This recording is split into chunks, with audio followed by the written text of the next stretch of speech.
بسم اللہ الرحمن الرحیم۔ بسم اللہ الرحمن الرحیم۔ الحمد للہ رب العالمین والصلاة والسلام علی اشرف الانبیاء وسید المرسلین نبینا محمد وعلی آلہ وصحبہ اجمعین۔ فاعوذ باللہ من الشیطان الرجیم۔ رب اشرح لی صدری ویسر لی امری واحلل عقدۃ من لسانی یفقہوا قولی ربنا زدنا علما۔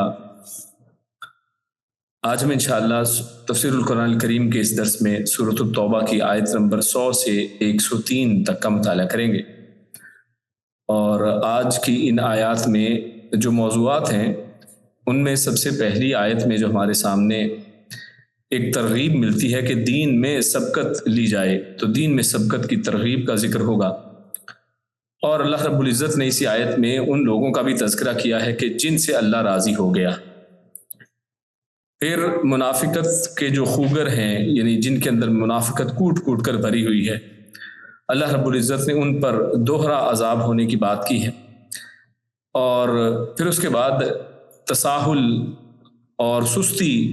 اس سے بچنے کا ہمارے سامنے ایک سبق آئے گا، اور آخر میں طہارت اور تزکیہ وہ کیسے حاصل ہو سکتا ہے، اللہ رب العزت نے اس کا ایک فارمولہ بتایا ہے۔ تو شروع کرتے ہیں آج کے درس کو۔ سب سے پہلے آیت نمبر 100، اس آیت کی جو تلاوت اور ترجمہ آپ کے سامنے پیش کرتے ہیں۔ اللہ رب العزت کا ارشاد ہے، اعوذ باللہ من الشیطان الرجیم، والسابقون الأولون من المهاجرين والأنصار والذين اتبعوهم بإحسان رضي الله عنهم ورضوا عنه وأعد لهم جنات تجري تحتها الأنهار خالدين فيها أبدا ذلك الفوز العظيم۔ اور السابقون الاولون، یہ دو یہاں پر لفظ استعمال کیے گئے ہیں۔ السابقون اردو میں بھی یہ لفظ استعمال ہوتا ہے سبقت لے جانے کے معنی میں، یعنی جو باقی لوگوں سے آگے بڑھ جائے، سبقت لے جائے، سب سے آگے ہو، سب کو پیچھے چھوڑ دے۔ الاولون جو پہل کرنے والے ہیں، سب سے پہلے لوگ۔ من المہاجرین، من میں سے، المہاجرین ہجرت کرنے والوں سے، والانصاری و اور الانصار، یہ انصار یہ جمع ہے، یعنی جنہوں نے نصرت کی، مدد کی، انصار، اور یہ مدینہ والے لوگ تھے، اور انصار میں سے۔ والذین، اور وہ لوگ جو اتبعوہم، جن سب نے اتباع کی، جن سب نے پیروی کی، بی احسان، بی ساتھ، احسان، احسان، اور احسان نیکی کے لیے لفظ استعمال ہوتا ہے، یعنی جنہوں نے نیکی کے ساتھ ان سب کی پیروی کی۔ رضی اللہ، رضی راضی ہوا، اللہ اللہ، عنہم ان سے، اللہ ان سے راضی ہوا، ورضوا اور وہ سب راضی ہوئے، عنہ اس اللہ سے، وعد و اور اعد تیار کیے ہیں، لہم ان کے لیے، جنات جنتیں یا باغات، تجری بہتی ہیں، تحتہا تحت اردو میں بھی لفظ استعمال ہوتا ہے نیچے کے معنی میں، تحتہا ان کے نیچے، الانہار نہریں، ان جنتوں یا باغات کے نیچے بہتی ہیں نہریں، خالدین وہ ہمیشہ رہنے والے ہیں، فیہا ان جنتوں میں، ابدا ابد تک، ہمیشہ تک۔ ذالک یہی ہے، الفوز اصلی کامیابی، فوز کامیابی کو کہتے ہیں، اور ال ساتھ لگ گیا ہے، یعنی یہی حقیقی کامیابی ہے، العظیم جو بہت بڑی ہے، یہی سب سے بڑی اور حقیقی کامیابی۔ تو یہ آیت نمبر 100 سورۃ التوبہ کی آیت ہے، اور اس میں اللہ رب العزت نے 3 طرح کے لوگوں کا تذکرہ کیا ہے، اور اس حوالے سے جو مفسرین ہیں انہوں نے اس آیت سے 2 طرح مراد لی ہے، یعنی 2 مختلف معنی وہ مراد لیے ہیں۔ ان میں سے ایک مفہوم جو ہمارے سامنے سب سے پہلے آتا ہے، وہ اس کے مطابق یہ جو آیت ہے، اس میں خود نبی صلی اللہ علیہ وسلم کے زمانے کے 3 گروہوں کی تعریف بیان کی گئی، یعنی ایک جو اس آیت کا معنی لیا گیا ہے وہ یہ کہ یہاں پر جو 3 گروہوں کا 3 طبقات کا تذکرہ اللہ نے فرمایا ہے تو یہ تینوں ہی کا تعلق خود رسول اللہ صلی اللہ علیہ وسلم کے زمانہ نبوت یا زمانہ حیات ہی سے تعلق ہے۔ اور ان کے مطابق پہلا گروہ جو ان تینوں میں سے ہوگا، جیسے خود اللہ رب العزت نے یہاں پر ارشاد فرمایا ہے کہ یہ جو سابقون اور الاولون ہیں، یہ جو سبقت لے جانے والے ہیں، سب سے آگے بڑھ جانے والے، سب لوگوں کو پیچھے چھوڑ کر سب سے پہلے آگے اور عمل کسی چیز کو قبول کرنے والے الاولون، اور یہ معنی اور بھی اس معنی کو تقویت دیتا ہے کہ یہ پہل آنے والے، نمبر 1 ہونے والے، پہلی نشستوں پر فائز ہونے والے یہ لوگ۔ ان میں پہلا گروہ کیا ہے؟ من المہاجرین، یہ مہاجرین میں سے، یعنی ایک تو پہلے خود سابقون الاولون یعنی جو سبقت لے جانے والے ہیں، لیکن ان سبقت لے جانے والوں کی جو 3 کیٹیگریز، 3 جو گروہ یہاں پر بتلائے گئے ہیں، ان میں سے بھی اللہ رب العزت نے سب سے پہلے جن کا تذکرہ فرمایا ہے وہ مہاجرین کی جماعت ہے۔ یعنی مسلمانوں کے اندر اگر کیٹیگرائزیشن کی جائے تو سب سے پہلے تو وہ لوگ ہیں جو سبقت لے گئے ہر کام کے اندر، اور ان میں بھی جب سبقت والوں کا کبھی تذکرہ ہو تو ان میں اللہ رب العزت نے سب سے پہلا تذکرہ کن کا کیا ہے؟ جنہوں نے سب سے پہلے ہجرت کی ہے، من المہاجرین، یعنی یہ پہلا گروہ مہاجرین میں سے سبقت کرنے والے لوگ ہیں۔ یعنی مہاجرین میں بھی ہجرت کرنے والے کئی طرح کے لوگ ہیں، جنہوں نے پہلے ہجرت کی، جنہوں نے بعد میں ہجرت کی، تو یہاں پر مہاجرین میں سے جو سبقت کرنے والے پہلے لوگ ہیں وہ میرا مراد ہے اس پہلے معنی کے لحاظ سے۔ اور یہ لوگ اصل میں ان سے مراد کون ہیں مخصوص اگر کہا جائے تو ان کی تعیین میں مفسرین سے مختلف اقوال جو ہے وہ منقول ہے۔ یعنی وہ لوگ جنہوں نے مکہ میں اپنی جائیدادیں، گھر بار اور کاروبار چھوڑ کر ہجرت کی، یعنی کیا ان سے وہ مراد ہیں؟ تو بعض نے یہ مراد دیے ہیں، یعنی وہ لوگ جنہوں نے مکہ چھوڑا، اپنے گھر بار کو چھوڑا اور شروع میں پہل جو ہے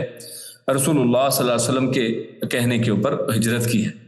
اور بعض نے دونوں قبلوں کی طرف نماز پڑھنے والوں کو اس سے مراد لیا ہے، مہاجرین میں سے بھی وہ لوگ جنہوں نے دونوں قبلوں کی طرف نماز پڑھی ہے تو ان کو زیادہ اہمیت دی ہے کہ یہ اہم لوگ۔ اور بعض نے بدری صحابہ کرام کو ان میں سابقون والاولون قرار دیا ہے، مہاجرین ہی میں سے، اور بعض نے بیت رضوان تک والے اور بعض نے فتح مکہ تک والے صحابہ کرام مراد لیے ہیں کہ یہ سب السابقون والاولون کی کیٹیگری کے اندر آتے ہیں۔ بہرحال ان سب کو دوسروں پر یقیناً ایک قسم کی سبقت حاصل ہے کہ جتنے بھی لوگ اس جیسے یہاں پر بیان ہوا تو فتح مکہ تک کے بعد اور پہلے والوں کو یقیناً ان دونوں کے اندر ایک فرق ہے، اور پہلے والوں کو اللہ رب العزت نے سابقون الاولون کہا ہے اور ان کو سبقت کی بنا پر ان کی اپنی اہمیت موجود ہے۔ اور دوسرا گروہ جس کا تذکرہ اسی آیت میں اللہ رب العزت نے دوسرے نمبر پر فرمایا ہے والانصاری، انصار، تو یہ انصار یہ سابقون ان میں سے بھی، اب سابقون ہی کی بات ہے،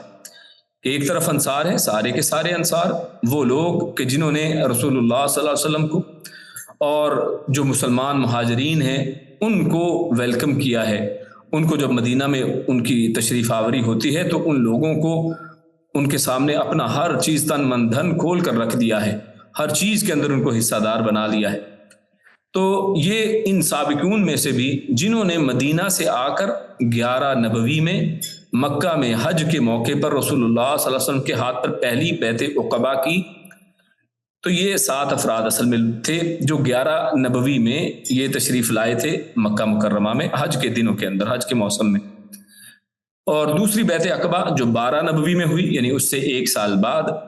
اس میں 70 آدمی اور 2 خواتین تھیں، اور پھر وہ جو ان کے بعد رسول اللہ صلی اللہ علیہ وسلم کی مدینہ ہجرت سے پہلے مصعب بن عمیر رضی اللہ تعالیٰ عنہ کے ہاتھ پر مسلمان ہوئے، پھر وہ سب اہل مدینہ جو آپ صلی اللہ علیہ وسلم کی مدینہ آمد کے بعد مسلمان ہوئے، تو ان سب کو درجہ بدرجہ سبقت حاصل ہے اپنے اپنے اعتبار سے۔ اور تیسرا گروہ یہ وہ گروہ ہے جن کے بارے میں اللہ کیا فرماتا ہے، والذین اتبعوہم بإحسان رضی اللہ عنہم ورضوا عنہ، ان کو اللہ رب العزت نے اتباع کرنے والا، پیروی کرنے والا کہا ہے کہ وہ لوگ جنہوں نے ان پہلوں کی پیروی کی ہے نیکیوں کے اندر، احسان کے اندر، بہترین انداز میں،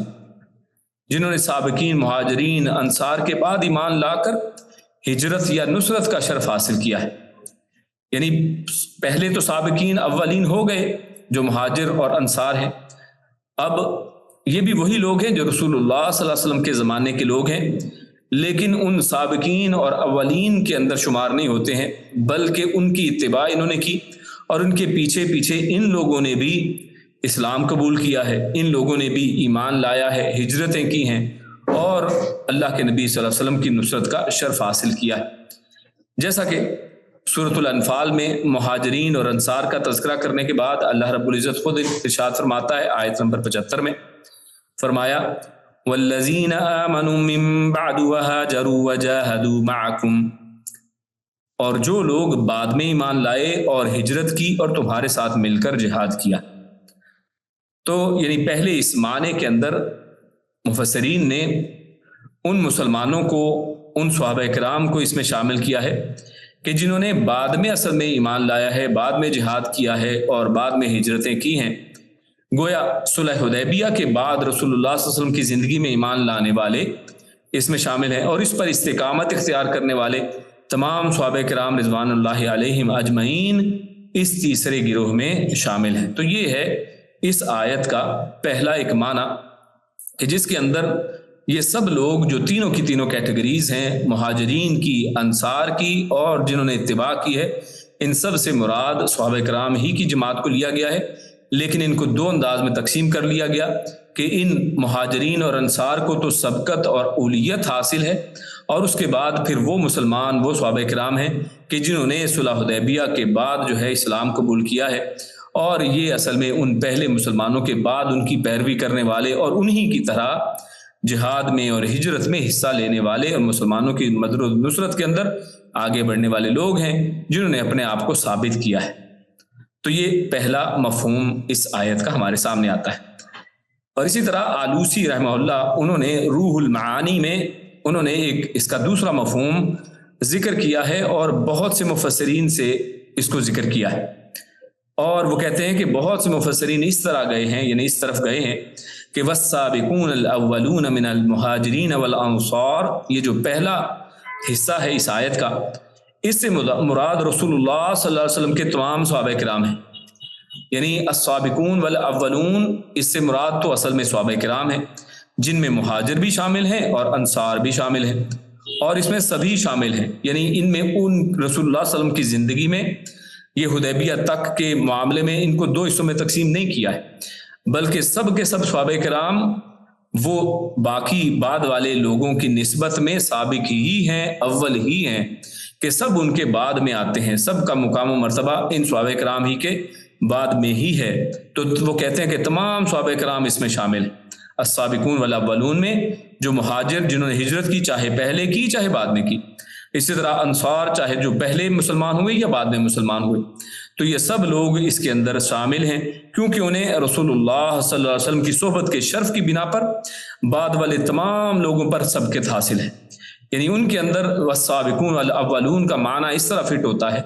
کہ یہ اصل میں سب سے سبقت لے گئے ہیں اپنی صحابیت کی وجہ سے، رسول اللہ صلی اللہ علیہ وسلم کا جو ہے ان کی صحبت حاصل کرنے کی وجہ سے، رسول اللہ صلی اللہ علیہ وسلم کا دیدار حاصل کرنے کی وجہ سے. تو یہ ایک بہت بڑی یقیناً جو ہے وہ فضیلت والی بات ہے کہ جس آنکھ نے رسول اللہ صلی اللہ علیہ وسلم کا دیدار کر دیا وہ عام آنکھوں کی جیسی نہیں ہے. جس بھی ہستی نے، جس بھی شخص نے ایمان کی حالت میں رسول اللہ صلی اللہ علیہ وسلم کا دیدار کر لیا ہے، وہ باقی لوگوں سے ہٹ کر ہے اور اس کو صحابیت کا درجہ اور شرف حاصل ہوا ہے. اور یہ وہ شرف ہے جو پھر کسی کو نصیب نہیں ہو سکتا. یعنی یہ شرف ہی ایسا ہے کہ جو ٹائم باؤنڈ ہے، جس کے اوپر ایک رسول اللہ صلی اللہ علیہ وسلم کے زمانے تک کی ایک پابندی ہے. تو اس لیے انہوں نے اس کو رسول اللہ صلی اللہ علیہ وسلم کے ساتھ خاص کیا ہے. اور پھر وہ کہتے ہیں کہ یہ جو اللہ نے فرمایا والذین اتبعوہم بإحسان رضی اللہ عنہم ورضوا عنہ، تو اس سے مراد وہ کہتے ہیں جو بعد والے ہیں نا، دوسرا گروہ، یعنی ایک پہلا گروہ ہو گیا جو رسول اللہ صلی اللہ علیہ وسلم کے تمام صحابہ کرام اس میں شامل ہیں. اور اتباع کرنے والوں سے مراد کیا ہے کہ جو وہ لوگ جو نیکی کے ساتھ ان کے پیچھے آئے، یعنی وہ کہتے ہیں اس سے قیامت تک آنے والے وہ تمام مسلمان مراد ہیں جو صحابہ کرام رضوان اللہ علیہم اجمعین کے نقش قدم پر چلتے ہوئے صرف قرآن اور سنت، یعنی کیونکہ ان کا نقش قدم کیا ہے، ان کی اتباع کیا ہے اتباع کہتے ہی اس چیز کو ہیں کہ انسان کسی کے نشانے آثار قدم کے اوپر اوپر پاؤں رکھتا چلا جائے. اور خود رسول اللہ صلی اللہ علیہ وسلم کی بارہا احادیث کے اندر ہمارے سامنے یہ بات اور یہ پہلو واضح ہوتا ہے کہ اللہ کے نبی صلی اللہ علیہ وسلم نے جو نجات والا گروہ جو ہے، وہ گروہ جو باقی سب سے ہٹ کر اور باقی سب کو باطل قرار دے کر اللہ کے نبی نے جس ایک گروہ کی بات کی ہے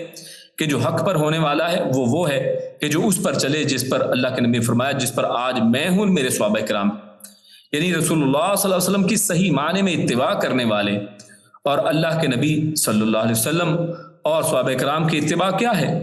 ان کی اتباع یہ ہے کہ جس کے اوپر رسول اللہ کا ایمان تھا اور جس کے اوپر صحابہ کرام ایمان لاتے تھے،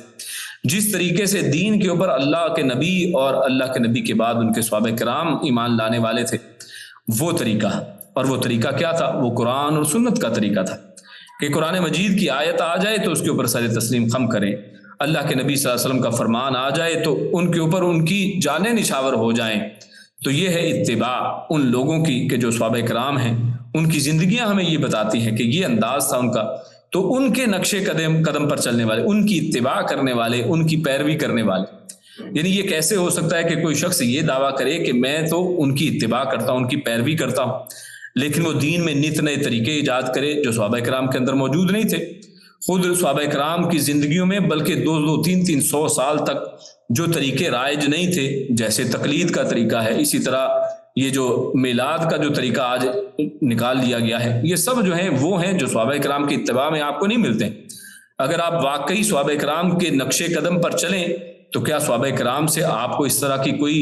تعبیر یا صحابہ کرام کا کوئی ایسا عمل ملے گا کہ جن کے قدموں کے اوپر قدم رکھتے ہوئے آپ یہ اعمال کر سکیں؟ ممکن ہی نہیں ہے. تو لہٰذا یہ صرف قرآن اور سنت کے اوپر چلنے والے، اتباع کرنے والے لوگ ہیں جنہوں نے نیکی کے ساتھ ان کی پیروی کی ہے، اخلاص کے ساتھ عمل کرتے رہے. تو مفسر لکھتے ہیں کہ حقیقت یہ ہے کہ یہ تفسیر بھی بالکل درست ہے. تو یہ دو تفاسیر ہمارے سامنے اس آیت کے حوالے سے آتی ہیں. البتہ یہ جو اس آیت میں یہ جو بعد والوں کا ذکر ہے والذین اتبعوہم بإحسان، تو اس سے صرف اگر کوئی شخص کہے کہ نہیں جو اصطلاحی تابعین مراد ہے نا، یعنی ایک جماعت ہے صحابہ کرام کی جیسے جماعت، وہ لوگ جنہوں نے حالت ایمان کے اندر خود رسول اللہ صلی اللہ علیہ وسلم کا دیدار کیا، یہ شرف ملاقات ان کو صحبت حاصل ہوئی، ایک وہ لوگ ہیں صحابہ کرام کی جماعت. اور پھر اس کے بعد ان لوگوں کی جماعت ہے کہ جنہوں نے صحابہ کرام کی زندگیوں کو پایا ہے، اپنے ایمان کی حالت میں ان سے ملاقات کی ہے، ان سے جو ہے کسب فیض حاصل کیا ہے. تو یہاں پر وہ تابعین مراد اگر کوئی شخص لیتا ہے کہ صرف وہی اس سے مراد ہے، واتبعون سے مراد صرف وہ لوگ ہیں جنہوں نے ایمان کی حالت میں صحابہ کی زیادتی ہو، تو مفسر کہتے ہیں کہ یہ درست بات نہیں، کیونکہ احسان کے ساتھ مہاجرین اور انصار کے پیچھے چلنے والے صرف وہی نہیں ہیں، کیونکہ اللہ نے یہاں پر کوئی قید نہیں لگائی ہے، بلکہ قیامت تک آنے والے سبھی مسلمان جن کے اخلاص اور قول و عمل میں احسان پایا جاتا ہے وہ سب اس کے اندر شامل ہیں. ہاں یہ بات الگ ہے کہ اصطلاحی جو تابعین ہیں وہ بالاولا ان میں شامل ہوں گے، یعنی وہ بھی تو اس کے اندر شامل ہو جائیں گے، اور سب سے پہلے یقیناً انہی کی جماعت آئے گی کہ جن کا زمانہ خود رسول اللہ صلی اللہ علیہ وسلم اور صحابہ کرام کے زمانے کے ساتھ ملا ہوا ہے. اور پھر اللہ رب العزت نے یہ کہہ کر کہ وَرَضُوا عَنْهُ رضی اللہ عنہم وَرَضُوا عَنْهُ، اللہ رب العزت نے یہ جو سبقت لے جانا ہے، یہ جو سب سے آگے بڑھنا ہے، اس کی فضیلت بیان کر دی ہے. یعنی ایک تو پہلے فضیلت بیان ہو گئی کہ سب سے پہلے جو سبقت لے جانے والے، ہر چیز میں نمبر 1 آنے والے، ہر چیز میں آگے بڑھ کر حصہ لینے والے، یہ وہ لوگ ہیں جو مہاجرین اور انصار اور صحابہ کرام کی جماعتیں ہیں. اور ان لوگوں کے سے ہمیں جو اتباع کرتے ہوئے سبق ملتا ہے وہ کیا ہے کہ ہم بھی دین کے معاملات میں سب سے پیچھے رہنے والے نہ بنیں، بلکہ ہم بھی السابقون والاولون کے اندر شامل ہوں، ان کی اتباع کرتے ہوئے کہ ہمارے سامنے جب ہمیں دین کا پتہ چلے تو ہم فوراً اس کی اتباع کریں، ہم سبقت لے جائیں اس کے اندر. اللہ رب العزت نے سورۃ المطففین کے اندر کیا فرمایا ہے؟ آخری پارے میں اللہ نے فرمایا کہ وفی ذالک فلیتنافس المتنافسون، کہ یہ تو وہ معاملات ہیں، یہ جنتیں اور اس کے معاملات کہ جس کے لیے جو کہہ لیں اسٹرگل کرنے والے، ریس لگانے والے، ایک دوسرے سے آگے بڑھنے والوں کو چاہیے کہ وہ آگے بڑھیں. اس کے اندر دیکھیں نا کہ کون سب سے آگے ہے. آج دیکھیں نا ہم کیا کرتے ہیں، ہم دیکھتے ہیں کہ جناب فلاں کے پاس 5 مرلے کا پلاٹ ہے، میرے پاس 10 کا ہونا چاہیے، فلاں کے پاس 1 کوٹھی ہے، 1 کار ہے، میرے پاس اس سے زیادہ ہونا چاہیے.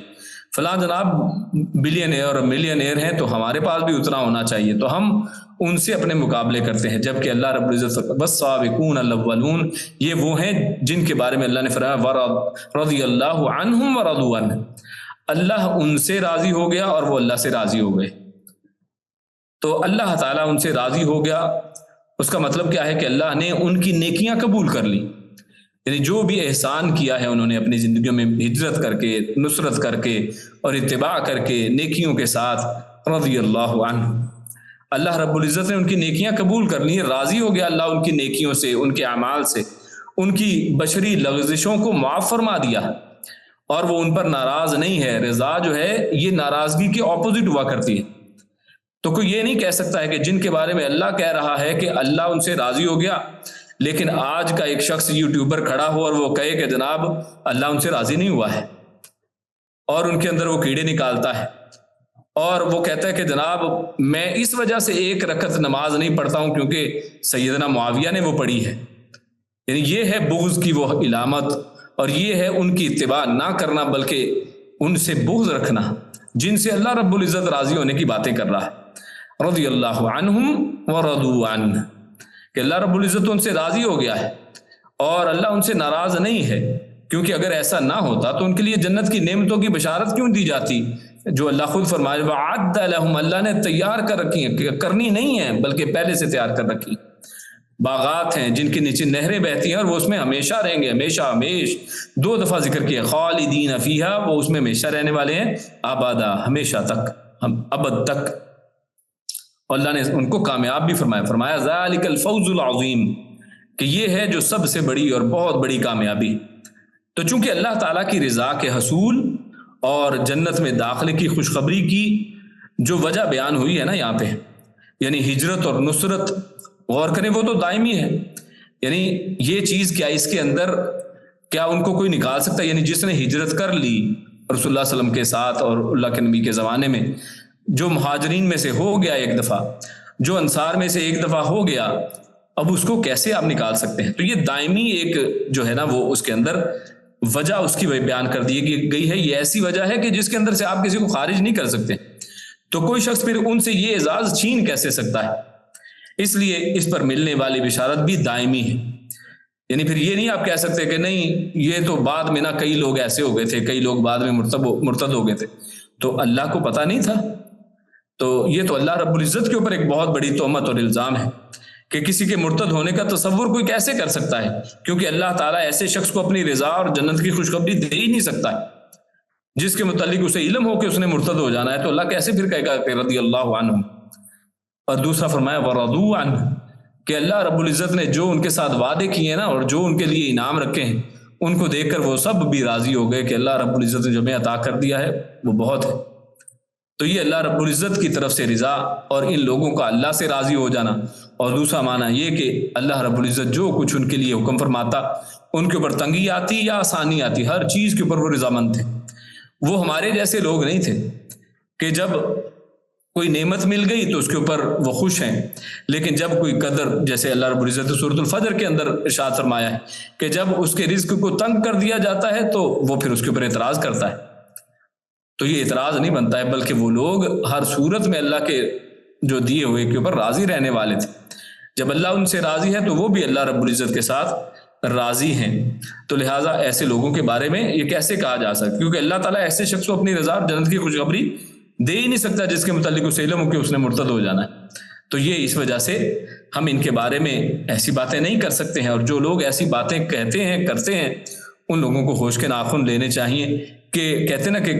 کیا پدی اور کیا پدی کا شوربہ، یعنی یہ لوگ کیا ہیں، اور یہ چھپکلی جو ہے نا یہ کس کے شتیر کے ساتھ کہاں تک پہنچنے کی کوشش کرتی۔ تو ان لوگوں سے پرہیز ہمیں بھی کرنا چاہیے۔ بعض لوگوں کو لگتا ہے کہ جناب بڑی اچھی باتیں کرتے ہیں ایسے لوگ، میرے بھائی یہ اچھی اچھی باتیں کر کے آپ کے ایمان کو آپ کے دلوں کے اندر سے کریت دیتے، اور ہم نے ایسے دیکھا ہے اپنے علاقے میں، اپنے دوستوں کے اندر ایسے لوگ کہ جن کے دل جو ہے اب صحابہ کرام کے بغض کے ساتھ بھرے ہوئے۔ یہ وہی لوگ تھے جو پہلے صحابہ کرام کے ساتھ محبت کرتے تھے، لیکن آج ان کے دل بغض کے ساتھ بھرے ہوئے۔ یہ وہ لوگ ہیں جو یہ کہتے ہیں کہ جناب اگر ہم ان کے زمانے میں ہوتے تو ان کے خلاف تلواریں تان لیتے، صحابہ کرام کے خلاف تلواریں تان لیتے، اللہ رب العزت ہمیں ایسے لوگوں سے محفوظ فرمائے۔ پھر اس کے بعد اللہ رب العزت آیت نمبر 101 میں 100 اور سے لے کے 103 میں فرماتا ہے وَمِمَّنْ حَوْلَكُمْ مِنَ الْأَعْرَابِ مُنَافِقُونَ وَمِنْ أَهْلِ الْمَدِينَةِ مَرَدُوا عَلَى النِّفَاقِ لَا تَعْلَمُهُمْ نَحْنُ نَعْلَمُهُمْ سَنُعَذِّبُهُمْ مَرَّتَيْنِ ثُمَّ يُرَدُّونَ إِلَى عَذَابٍ عَظِيمٍ وآخرون اعترفوا بذنوبهم خلطوا عملا صالحا وآخر سيئا عسى الله أن يتوب عليهم إن الله غفور رحيم خذ من أموالهم صدقة تطهرهم وتزكيهم بها وصل عليهم إن صلاتك سكن لهم والله سميع عليم۔ وممن اور ممن ان میں سے جو یعنی کہ بعض لوگ حولکم جو تمہارے ارد گرد ہیں، حول یہ ارد گرد کو یا ماحول جیسے اردو میں لفظ ہم بولتے ہیں، جو آپ کے ارد گرد کی انوائرمنٹ ہوتی ہے، تو حولکم آپ تم سب کے ارد گرد، یعنی ان میں سے بعض لوگ جو آپ کے تم سب کے ارد گرد ہیں،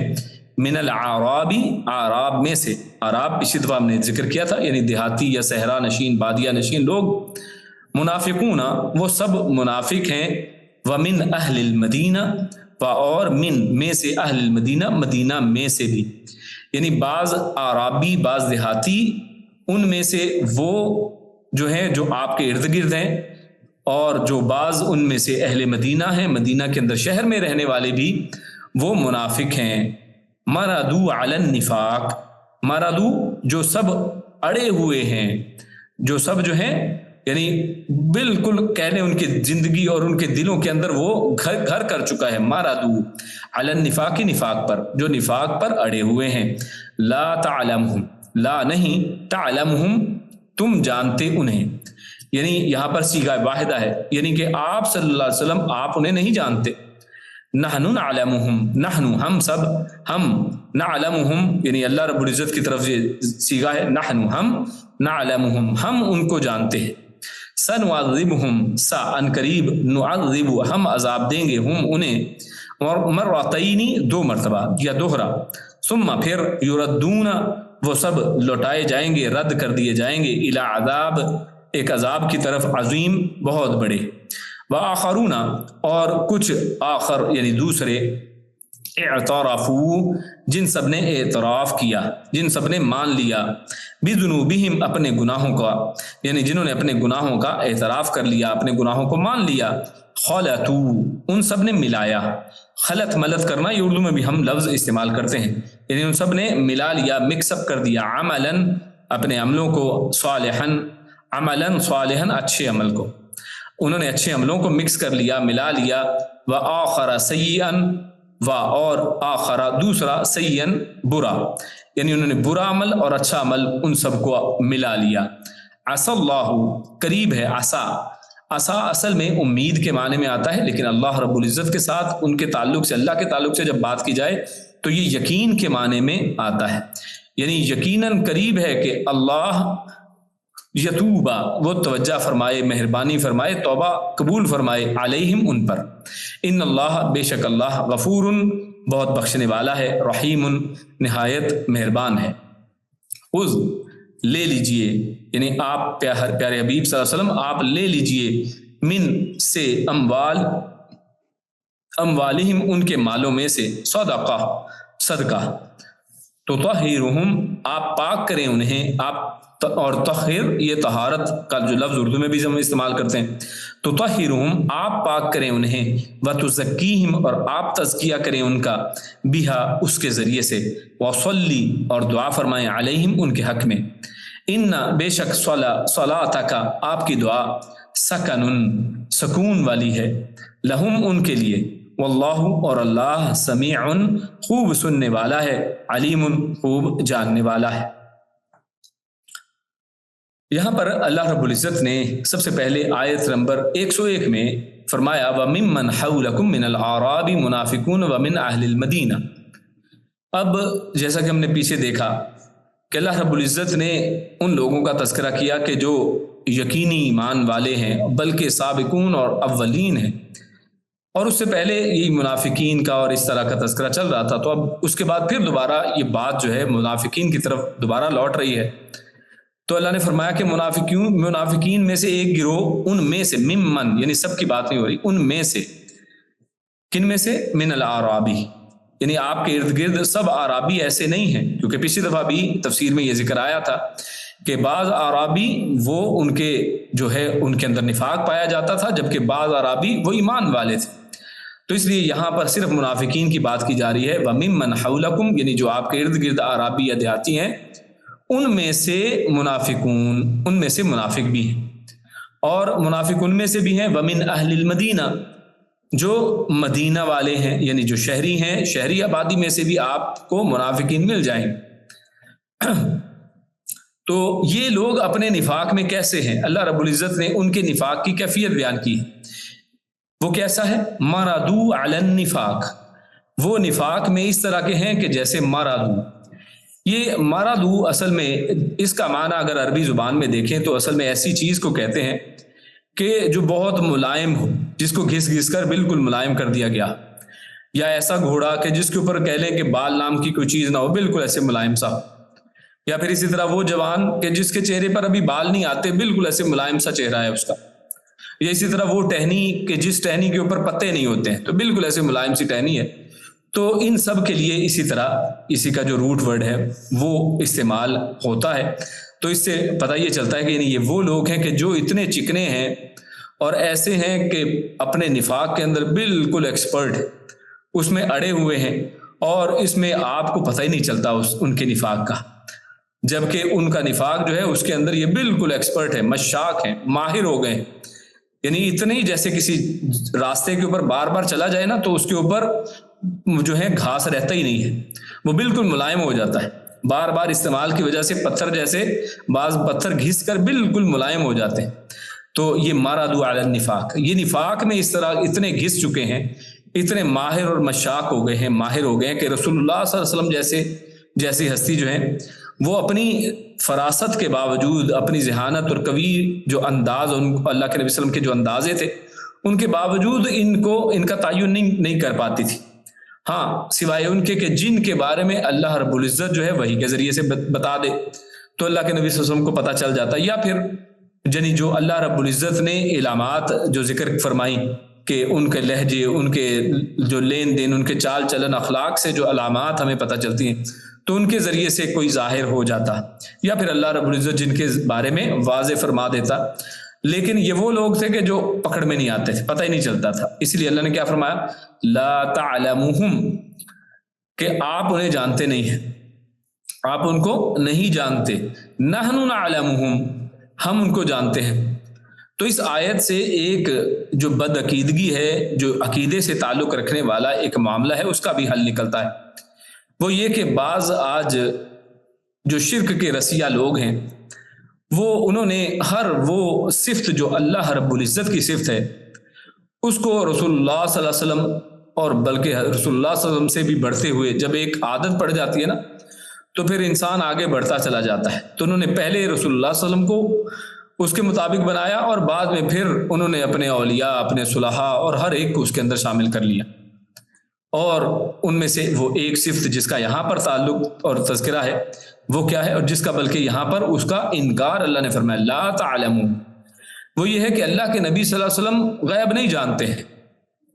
اب حالانکہ وہ منافق موجود ہیں اللہ کے نبی صلی اللہ علیہ وسلم کے حولکم، آپ کے ارد گرد ہیں. کوئی آپ کے پیچھے نمازیں پڑھتا ہے، کوئی آپ کے سامنے آ کر جو ہے قسمیں کھاتا ہے، وعدے کرتا ہے آپ سے، لیکن اللہ کے نبی کو معلوم نہیں ہے. لا تعلمون، اللہ فرماتے ہیں نحن نعلمون، ہم ان کو جانتے ہیں، آپ نہیں جانتے ہیں. تو اس سے پھر یہ غلط فہمی دور ہوئی کہ رسول اللہ صلی اللہ علیہ وسلم کو کسی قسم کا غیب کا علم ہے. نہیں، اللہ رب العزت نے قرآن مجید میں ایک جگہ ارشاد فرمایا، بلکہ دو جگہ اس طرح تذکرہ ہے، اور ایک جگہ پر تو الفاظ بڑے ہی واضح ہیں کہ اللہ رب العزت غیب میں سے کچھ اطلاع دے دیتا ہے. غالباً یہ سورہ آل عمران کی آیت ہے کہ جس میں اللہ رب العزت نے ارشاد فرمایا کہ اللہ جس کو چاہتا ہے اس کو اپنے غیب میں سے کچھ اطلاع دے دیتا ہے. تو خود رسول اللہ صلی اللہ علیہ وسلم، اور اس کے اوپر ہم سب اس کے قائل ہیں کہ رسول اللہ صلی اللہ علیہ وسلم کو وحی کے ذریعے سے اطلاعات دے دی جاتی تھی. تو جن کے بارے میں اطلاع دے دی گئی اس کا تو علم ہو گیا، جن کے بارے میں نہیں پتا تو اس کے بارے میں نہیں پتا ہے۔ تو لہٰذا یہ کوئی شخص کہے کہ اللہ کے نبی عالم الغیب ہیں تو یہ بات قرآن مجید کے اس عقیدے کے خلاف ہے، قرآن مجید کی ان آیات کے خلاف ہے جن میں اللہ کہتا ہے کہ ہم ان کو جانتے ہیں، آپ نہیں جانتے۔ کاش اہل بدعت قرآن مجید کو سمجھیں، اس کے لیے کچھ وقت نکالیں، ان کو یہ توفیق نصیب ہو کہ وہ ان آیات کو پڑھیں اور غور و فکر کریں۔ اور اللہ فرماتا ہے سنعذبہم مرتین، ہم ان قریب ان کو دوہرا یا دو گنا یا دو دفعہ ہم عذاب دیں گے۔ اب یہ مرتین جو یہاں پر عذاب کے ساتھ تذکرہ مرتین کا کیا گیا ہے، تو اس حوالے سے بھی مفسرین نے بہت سے مختلف اقوال ذکر کیے ہیں۔ ایک تو دنیا میں غم و اندوہ ہے اور فکر مندی کا عذاب ہے جس میں منافقین ہمیشہ مبتلا رہتے ہیں، جیسا سورۃ المنافقین میں اللہ رب العزت نے خود ارشاد فرمایا کہ یحسبون کل صیحۃ علیہم، کہ کوئی بھی اگر کوئی سختی پریشانی کوئی بھی معاملہ سختی والا آتا ہے تو کیا ہے، ہر جو ہل جل کو ہر کوئی سخت معاملے کو یہ سمجھتے ہیں ہماری خلاف ہے، کہ جناب ہماری ہی اصل میں پکڑ ہونے والی ہے، کیونکہ اندر اصل میں منافقت ہے نا، اندر چور ہے نا، تو انسان پھر خود ہی ہل جاتا ہے اس سے۔ تو یہ ہر ایک چیز کو اپنے اوپر ہی لیتے ہیں، تو یہ ہر وقت فکر مند رہتے ہیں، ہر وقت خوف زدہ، ہر وقت ڈرے رہے۔ اور آج کے بھی دیکھیں نا، یہ یہود جو آپ کے سامنے، یہ اسی ڈر اور خوف اور فکر کی حالت کے اندر ہے۔ ہاں ولیدہ بات ہے کہ مسلمان بھی اب ان کے ساتھ شامل ہو گئے اور یہ بھی ڈرتے رہتے ہیں، ورنہ اصل میں یہ نفاق کی علامت ہے کہ انسان ایسے ڈرے اور ایسے کافروں سے وہ اس طرح فکر مند رہے ہر وقت، بلکہ وہ اصل میں فکر مند رہتے ہیں اور اسی وجہ سے وہ چاہتے ہیں کہ جناب یہ آج جو غزہ کے اندر حالت انہوں نے کی ہے نا، تو وہ سر عام کھلے عام یہ بات کہتے ہیں کہ ان میں سے ایک بھی بچے کو نہیں چھوڑنا ہے، کہ یہ نہ ہو کہ یہی کل کو بڑا ہو کر ہمیں مارے گا۔ تو یہ ہے ان کی فکر کا، ان کے غم کا عالم، ان کی فکر مندی کا جو عذاب ان کے اوپر اللہ نے ڈال رکھا ہے، یہ اس کا عالم ہمارے سامنے ہے۔ اور پھر یہ رسوائی بھی کہ کفار اور مسلمانوں میں سے انہیں اپنا سمجھنے کے لیے کوئی تیار ہی نہیں تھا، نہ کافروں میں نہ مسلمانوں میں۔ دیکھیں نا، منافق ایسے ہی ہوتے ہیں۔ اور مرنے کے بعد قبر کے عذاب کو دوسرا عذاب فرمایا کہ مرنے کے بعد، یعنی ایک تو یہ دنیا کے اندر عذاب، اور مرتین میں دوسرا مطلب کیا ہے کہ جو قبر کے اندر ان کو عذاب ہوگا، تو یہ دو دفعہ عذاب کی بات یہاں پر ہوئی۔ اور تیسرا ثم یردون الی عذاب عظیم، پھر وہ لوٹائے جائیں گے ایک عظیم عذاب کی طرف، یعنی قیامت والے دن۔ اچھا، ایک تو مطلب یہ ہے۔ اسی طرح دوسرا ایک مطلب لیا گیا ہے کہ مرتین سے مراد موت کے وقت فرشتوں کی مار ہے، یعنی مرتین میں ایک بار کیا ہے، فرشتوں کی مار جو موت کے وقت وہ مارتے ہیں، جیسے اللہ نے قرآن میں فرمایا سورہ محمد آیت نمبر 27 یضربون وجوہہم وادبارہم، کہ وہ ان کے چہروں ان کی پیٹھوں پر مارتے ہوں گے۔ تو یہ پہلا عذاب ہے، اور پھر قبر کا عذاب، تو یہ مرتین سے مراد ہے۔ اور تیسرا وہی الی عذاب عظیم، یعنی قیامت والے دن جہنم کا عذاب۔ اچھا، اسی طرح ایک اور معنی بھی مرتین کا لیا گیا کہ مرتین قرآن مجید میں بھی مرہ کا لفظ جو ہے وہ بار بار کے معنی میں بھی آتا ہے، یعنی ایک تو مطلب ہے نا مرتین یعنی دو دفعہ، تو مرتین بار بار، یعنی اگر کہہ دیا جائے مرتین تو بعض اوقات عربی میں دو دفعہ کی بجائے اس کو بار بار کے معنی میں بھی لیا جاتا ہے، یعنی دنیا میں مال اور اولاد، پریشانیوں اور اسی طرح ذلتوں کے ذریعے، پھر موت کے وقت، پھر قبر کے اندر، پھر بار بار عذاب دے کر آخر کار جہنم میں پہنچا دیں گے۔ تو یہ مرتین یعنی بار بار ان کو عذاب ہوتا ہی رہے گا، ان کی زندگی عذاب سے خالی نہیں ہے۔ تو یہ معنی جو ہے وہ بہت جامع ہے کہ اس کے اندر سبھی کچھ آ جاتا ہے۔ تو خیر، یہ مختلف معنی مراد لیے گئے۔ ثم یردون الی عذاب عظیم، تو شاہ عبد القادر رحمہ اللہ وہ لکھتے ہیں کہ مرتین یعنی دنیا میں تکلیف پر تکلیف پائیں گے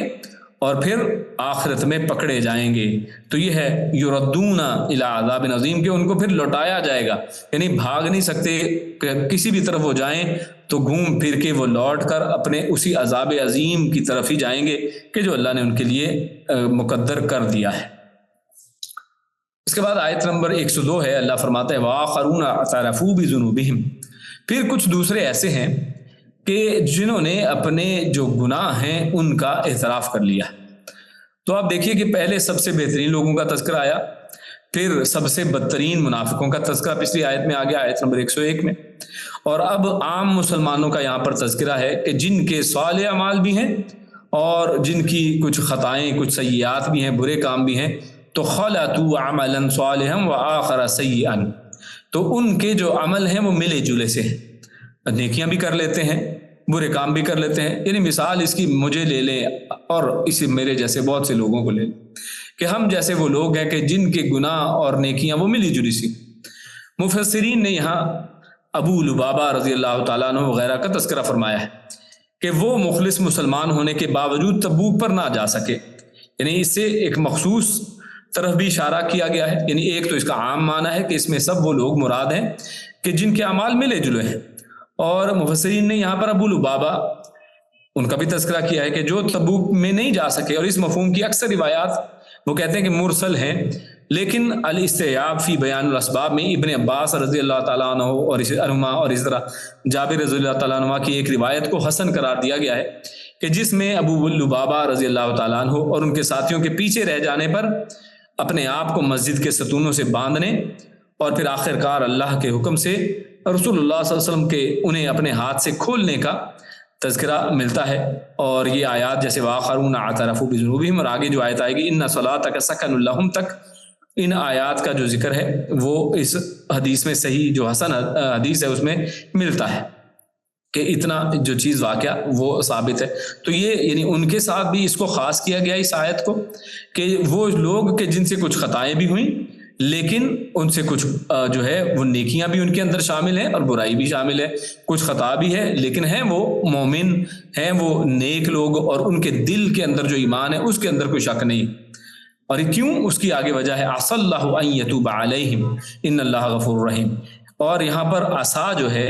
جیسے پہلے بھی میں نے بیان کیا کہ عسا جب اس کا اصل میں معنی ہوتا ہے امید،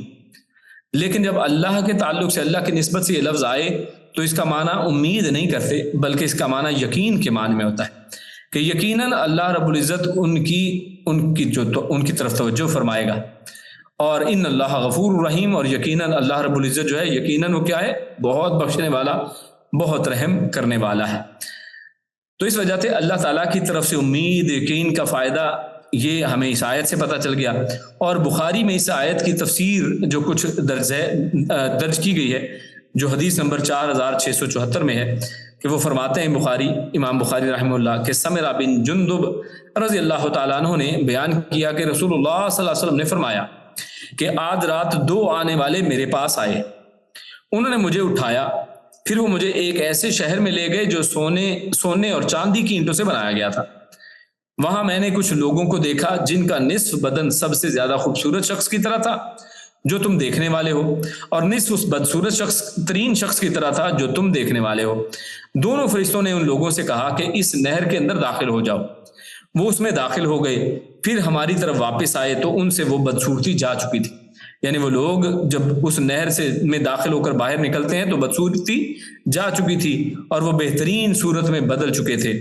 دونوں یعنی فرشتوں نے مجھ سے کہا کہ یہ جنت عدن ہے اور وہ تمہارا گھر ہے. دونوں نے کہا کہ وہ لوگ جن کا نصف حصہ خوبصورت اور نصف بدصورت تھا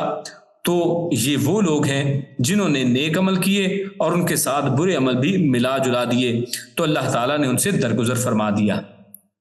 تو یہ صحیح بخاری کی حدیث اس حوالے سے اہم ہے اور ہمارے سامنے اس معاملے کو واضح کرتی ہے کہ بعض لوگوں کی وہ جماعت بھی ہے جن میں ایسے لوگ بھی ہیں کہ جن کا تعلق رسول اللہ صلی اللہ علیہ وسلم کے زمانے سے، اور اس میں سب مسلمان بھی شامل ہیں کہ جن کے اندر کوئی کمی کوتاہی بھی ہے اور نیکی بھی شامل ہے. ان کے اندر دونوں ہی صورتیں پائی جاتی ہیں. اب اس آیت کی روح سے ہمارے سامنے واضح ہو گیا کہ صحابہ کرام میں سے یہ تو ممکن ہے کہ کسی سے کچھ برائی بھی ثابت ہو جائے لیکن ان کے اندر اچھے عمل بھی ہیں، اور اللہ نے ان کے لیے جو یقینی بات کی ہے وہ کیا ہے کہ اللہ ان کی توبہ کو قبول کرے، اللہ ان کی طرف توجہ فرمائے اور اللہ رب العزت ان کو مغفرت اور رحمت سے نوازے. اور اس حدیث نے تو اور معاملے کو کلیئر کر دیا ہے کہ جو اسی تفسیر کے اوپر امام بخاری لے کر آئے اس آیت کی تفسیر کے اندر کہ یہ وہی لوگ ہیں کہ جن کے عمل ملے جلے تھے تو اللہ نے ان سے درگزر فرما دیا، اللہ نے ان کو معاف فرما دیا. تو یہ صحابہ کرام کا معاملہ ہے کہ صحابہ کرام میں سے وہ لوگ بھی، کیونکہ آج کچھ لوگ یہ ایک دلیل دیتے ہیں صحابہ کرام کے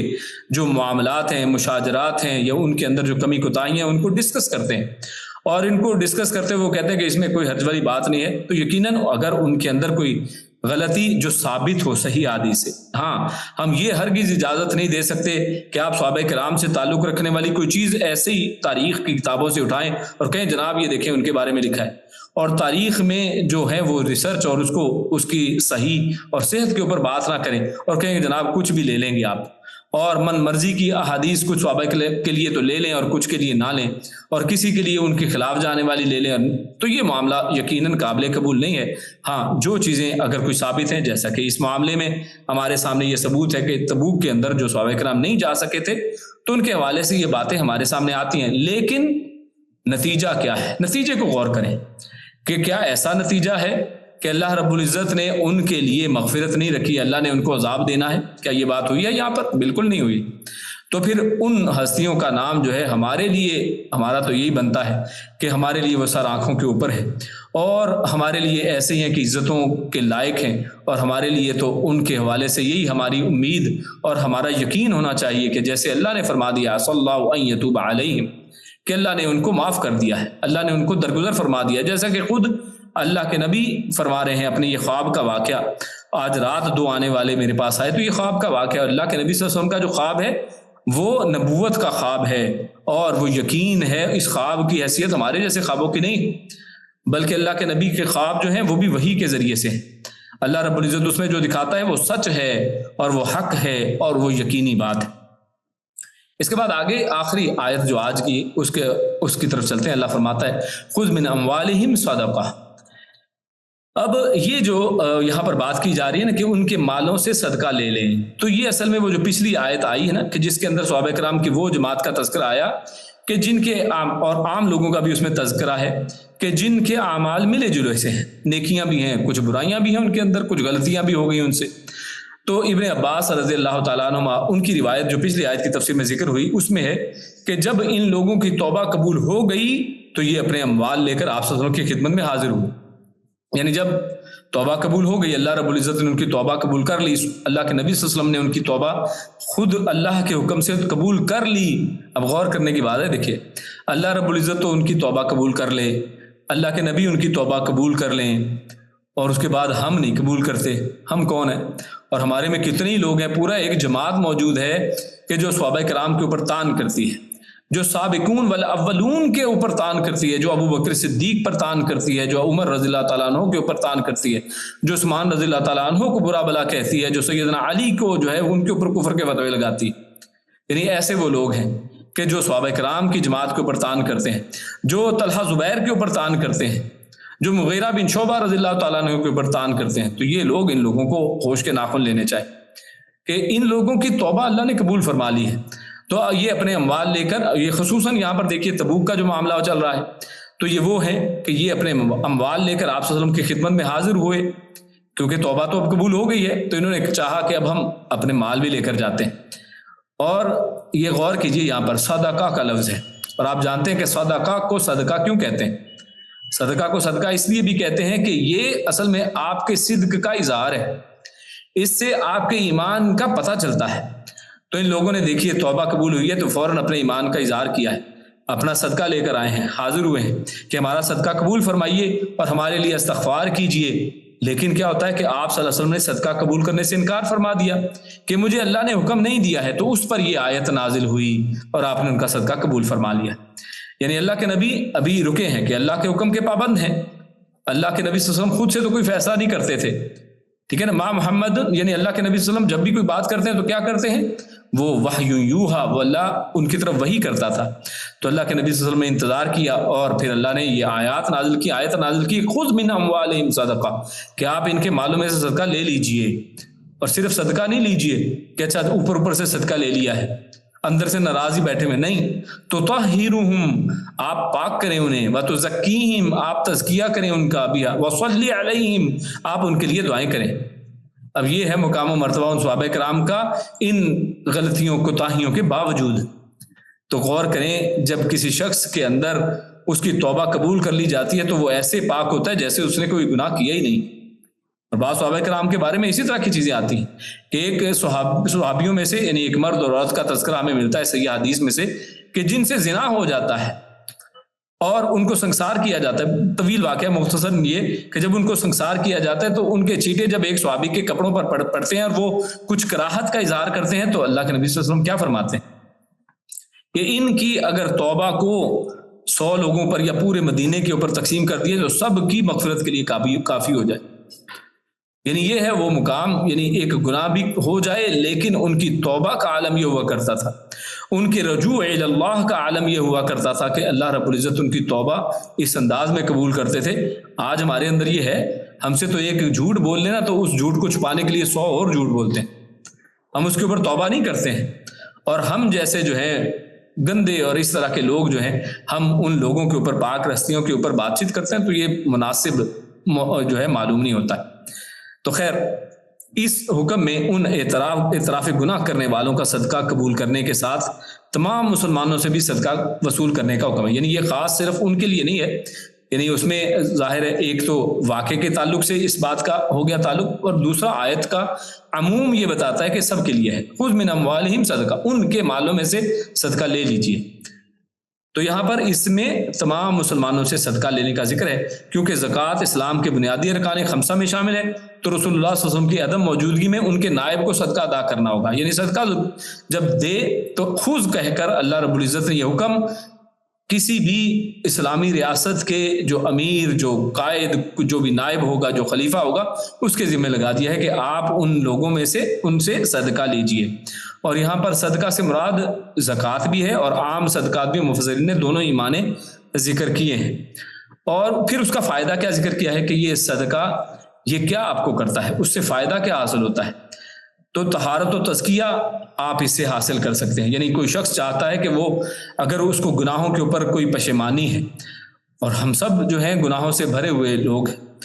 ہمیں چاہیے کہ اپنے ان گناہوں سے اگر پاکیزگی چاہیے، تزکیہ نفس چاہیے، تو اللہ نے اس کا ایک فارمولہ بتا دیا ہے کہ آپ جو ہے صدقہ دیں،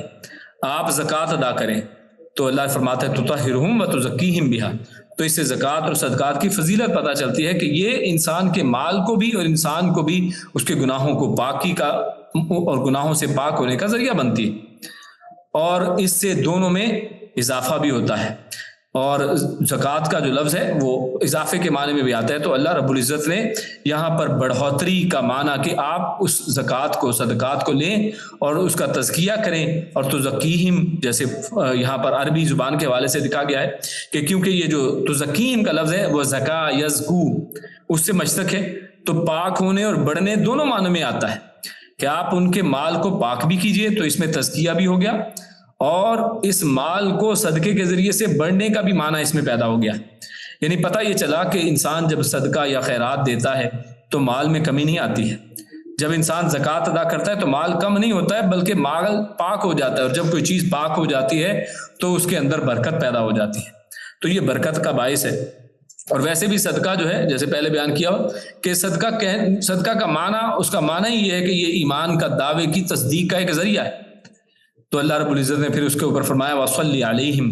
إِنَّ صَلَاتَكَ سَكَنٌ لَهُمْ. اور یہ جو صلات ہے یہ نماز کے معنی میں عمومی طور پر آتا ہے، لیکن رحمت اور دعا کے معنی میں بھی آتا ہے.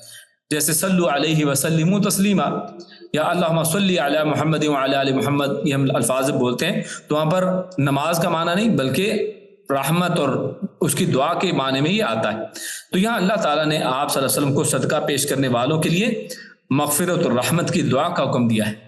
کہ اس سے ان کے دل کو سکون حاصل ہوگا. آپ ان کو جب دعا ان کے لیے کریں گے تو ان کے دلوں میں سکون پیدا ہو جائے گا. اور کل ہی ایک دوسری محفل کے اندر ایک واقعہ ہم سن رہے تھے، رسول اللہ صلی اللہ علیہ وسلم کے زمانے کا واقعہ ہے کہ اللہ کے نبی صلی اللہ علیہ وسلم جو ہیں وہ ایک صحابی کے سینے کے اوپر ہاتھ رکھتے ہیں، اور اس صحابی جس کے دل کے اندر جو ہے وہ اس سے پہلے دین کے بارے میں ابھی جو ہے بغض پایا جاتا، ابھی کہہ لے کہ پاکی صفائی نہیں تھی، اللہ کے نبی صلی اللہ علیہ وسلم کی ان کے سینے کے اوپر ہاتھ رکھنے اور ان کے ساتھ اخلاق کے ساتھ بات کرنے کا نتیجہ یہ نکلتا ہے کہ وہ اسلام قبول کر لیتے ہیں. وہ دل کے اندر سے بغض اور جو کدورت اور عیب جو ہے، جو ناپاکی تھی، اس کو چھوڑ دیتے ہیں، ان کا دل ہر ناپاکی سے پاک ہو جاتا ہے. تو لہٰذا یہ اللہ کے نبی صلی اللہ علیہ وسلم کی دعائیں، اللہ کے نبی صلی اللہ علیہ وسلم کی یہ جو دعا فرمانا، آپ کے لیے دعا کرنا، یہ مسلمانوں کے لیے سکون کا باعث تھا. اور رسول اللہ صلی اللہ علیہ وسلم مسلمانوں کے لیے دعائیں کیا بھی کرتے تھے، جیسا کہ پچھلی دفعہ یہ حدیث آپ کے سامنے پیش کی تھی کہ آپ نے ابو الاوفا رضی اللہ تعالیٰ عنہ کے زکوٰۃ لانے پر ان کو نہ صرف ان کو دعا دی بلکہ ان کے پورے خاندان کو دعا دے دی. فرمایا اللہم صلی علی آل ابی اوفا، کہ آپ اے اللہ تو یعنی آل ابی اوفا یعنی پورے ابی اوفا کے گھرانے کے اوپر رحمت فرما. اب غور کیجئے، پورے آل اوفا کے اوپر رحمت کی دعا اللہ کے نبی فرما رہے ہیں. تو یہ صدقہ، یہ جو مال کی زکوٰۃ ادا کرنا ہے، اللہ کے راستے میں خرچ کرنا، یہ کوئی معمولی چیز نہیں ہے. اور یقین جانیے آج کا یہ جو زمانہ ہے اور خصوصاً یہ جو دن چل رہے ہیں، ان دنوں میں ہمارے صدقات، ہمارے خیرات کے حقدار بہت سے لوگ ہیں. اس میں یہ جو ہمارے غزہ کے بھائی ہیں وہ بھی اس کے اندر شامل ہیں. ہمیں چاہیے ان کے لیے خوب دل کھول کر صدقات دیا کریں. اسی طرح پاکستان میں جو حالات اس وقت چل رہے ہیں، سیلاب ہر طرف جو ہے تباہی مچا چکا ہے اور بہت سے لوگ اپنے گھروں کی چھتوں سے محروم ہو چکے ہیں، اور ان کے پاس جو مال تھا، ان کے پاس جو زمین تھی، ان کے پاس جو غلہ اناج تھا، ان کے پاس جو مال مویشی تھے، وہ سب جو ہے ان سے محروم ہو چکے ہیں. ان کو ہماری سب کی مدد کی بہت ضرورت ہے. اللہ رب العزت ہمیں توفیق دے کہ ہم اپنے مال میں سے خرچ کریں اور اس کو اپنی مال کی پاکیزگی کا، اپنی ذات کی پاکیزگی کا، اپنے اندر کی جو گندگیاں ہیں، بغض ہیں، جو اندر جو ہے جو ناپلیدگیاں ہیں، ان کو پاک کرنے کا ذریعہ بنا دے. اور ہمارے لیے اس مال میں برکت کا ذریعہ یہ چیز بن سکتی ہے. واللہ سمیع علیم، یعنی اللہ تعالیٰ جو وہ کہہ رہے ہیں یا جو ان کے دل میں ہے سب سے واقف ہے. یعنی انہوں نے یہ جو باتیں کی ہیں، اللہ کے نبی کے پاس صدقہ لے کر آئے ہیں، تو اللہ رب العزت اور جو وہ بات کر رہے ہیں اس کے اوپر اللہ واقف ہے، کیونکہ وہ سمیع بھی ہے اور علیم بھی ہے. اور جیسے پچھلی آیات کے اندر جو بات چیت ہوئی کہ اللہ رب العزت نے ان کی توبہ کو قبول کر لیا، تو یہ سب چیزوں کو اللہ خوب جاننے والا ہے. وہ سمیع بھی ہے، سنتا بھی ہے، علم بھی رکھتا ہے کہ کون سچا ہے، کون جھوٹا ہے، کون منافق ہے، کون جو ہے سابقون اولون. یہ سب کیٹیگریز ہمارے سامنے ہیں. اور جیسے شروع میں بات آئی کہ ہمیں ان مسلمانوں، ان اتباع کرنے والے لوگوں میں سے ہو جانا چاہیے کہ جو صحابہ کرام کی پیروی کرتے ہیں، اور جب بھی کوئی معاملہ آئے کہ جس میں دین کی بات ہو اس میں سبقت لے جائیں. اس میں یہ نہ ہو کہ ہم اس میں تو فیل ہیں، دنیا کے ہر معاملے میں کامیاب ہیں. ہم سابقون والاولون ہم بھی بن سکتے ہیں اس انداز میں کہ جب بھی دین کا معاملہ آتا ہے، جب بھی ہمارے سامنے کوئی حدیث، کوئی علم کی بات آتی ہے کہ اللہ کے نبی تو ایسے کرتے تھے، ہم جب کہ ویسے نہیں کرتے، تو چاہیے کہ فوراً ان لوگوں میں بن جائیں کہ جو سنا فوراً اس کو قبول کر لیا، جو یعنی اول مسلمین میں سے بن گئے، یعنی جو فوراً تسلیم کرنے والوں میں سے بن جاتے ہیں. اللہ رب العزت سے دعا ہے کہ اللہ رب العزت ہم سب کو بھی ان لوگوں کی اتباع کرنے والا، صحابہ کرام کے نقش قدم پر چلنے والا بنائے. اللہ رب العزت نیک عمل اور اچھی سمجھ کی توفیق عطا فرمائے. سبحان ربک رب العزت عما یصفون وسلام علی المرسلین والحمد للہ رب العالمین. جزاکم اللہ خیر وبارک اللہ فیکم.